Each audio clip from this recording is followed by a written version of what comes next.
Welcome to Firebird Fast Talk. I'm your host, Casey Buckman. We're sitting here with Maddie Gordon, pilot of the Carlisle Tools top fuel dragster for Ron Capps Motorsports. How's that sound, Maddie? That sounds really good. Every time, right? People could say it a million times, doesn't matter. A million times, will never get old. No. So, I mean, the great thing is Maddie, Ron, the rest of the cast coming right here to Firebird Motorsports Park, March 20th through the 22nd for the 41st annual Factory Motor Parts Arizona Nationals presented by NGK Spark Plugs.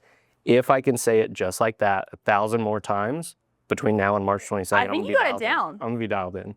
So I'm really excited that we're getting to do this week because you are just a week removed from climbing into that beast. Yes. And that was your first time, like from warm up and everything, right? You'd never. Yeah, I warmed up for the first time the Monday before. I warmed up Ron's car, but I'd never warmed up a dragster with a blower on it, actually. Wow. So there was a lot of firsts. Diving right in. Yeah, it was but it was so cool too because they spent so much time getting me prepared, going through procedures. So I really felt like I was as prepared as I could have been getting into that race car. And walk me through, was there like a oh, this is real moment? Was it getting into warm up? Was it back at the shop? Because I know you've been getting fitted all winter. I think you made a couple trips back there. Yes. Or was it like when you're pulling in the lanes and you're strapped in there? I saw some pictures. Ron was kneeling next to you, probably re-hitting the warm up and the startup procedures. Yes. When was that moment like this is really real?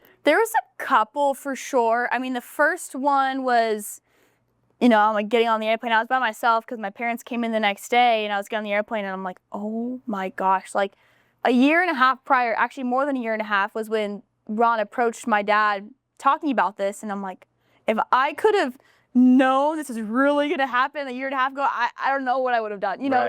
Insane. But probably definitely get on the airplane, driving into the track for the first time because I hadn't seen the trailers wrapped yet. Yeah. And seeing like my picture on the back door, I'm like, oh.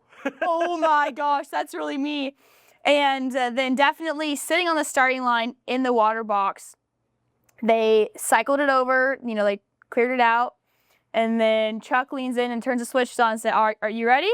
I'm like, hold on, give me a second. And I just needed like a couple seconds where I just could get my head straight. And then I'm like, you know what?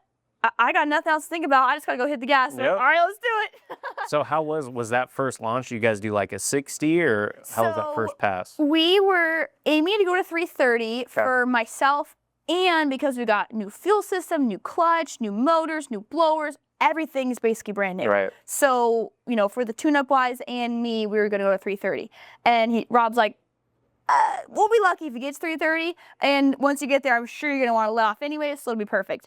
And it did work out perfect. We made it to 330, right about 330, it put a hole out, and it moved. And gosh, that thing moved so hard.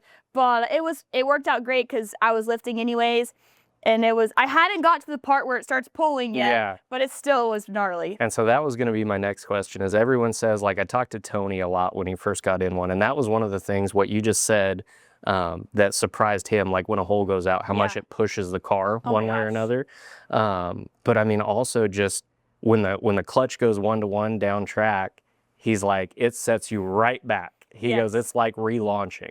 It literally is. Like, I don't understand how the tires actually stay on the racetrack. It's insane. I mean, you take off and the initial hit is hard. It's very similar, I feel like, to the Alcohol Funny car. So the initial hit was harder, but kind of what I had been experiencing before, I felt like.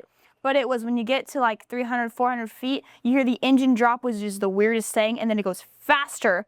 And I mean, it literally, like to me, it feels like my arms get 3 miles long. Right. Just like, holy crap. And then the pressure on my chest is unlike anything I've ever felt.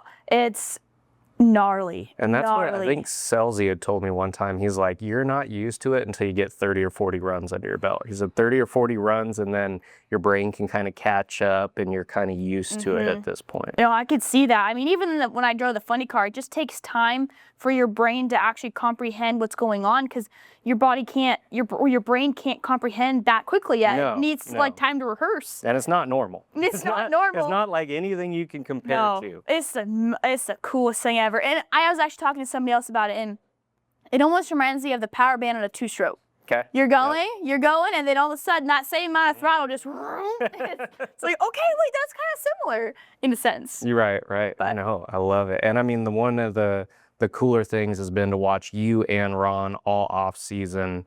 You guys have been on a whirlwind tour. I asked you, I know when I saw you a couple weeks ago out here, I said, do you even know what time zone you're in? And you're like, no, I have no idea where I'm at. I don't know, no. What has been like, what's been one of your favorite things that you've gotten to go do? I mean, you guys have done a lot. I saw you guys down in like Miami. Yes. You guys got to go do something that I've always wanted to do. You guys got to go to the indoor races for the TQ midgets. That was such a cool thing. You know, honestly, there's been a lot of really amazing experiences. We got to go to Milwaukee for a Napa Tools and Equipment show.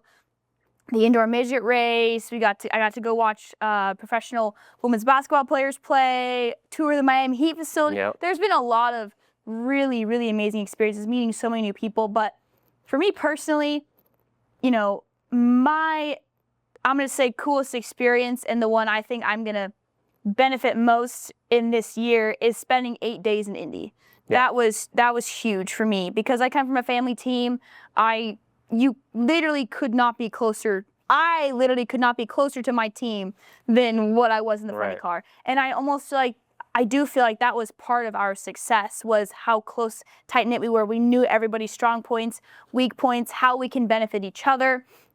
And that helped me immensely as a driver. You know, when there's no drama, there's no confrontations, everybody works well together. That's huge. Right. And being able to be around the team in Indy for those 6 days, get to know everybody outside of the racetrack, at the racetrack, what they do, what they used to do, what their past is, and get to know everybody and how well they all work together was really big for me. Right. No, and I mean, I don't think there's enough that can be said about that.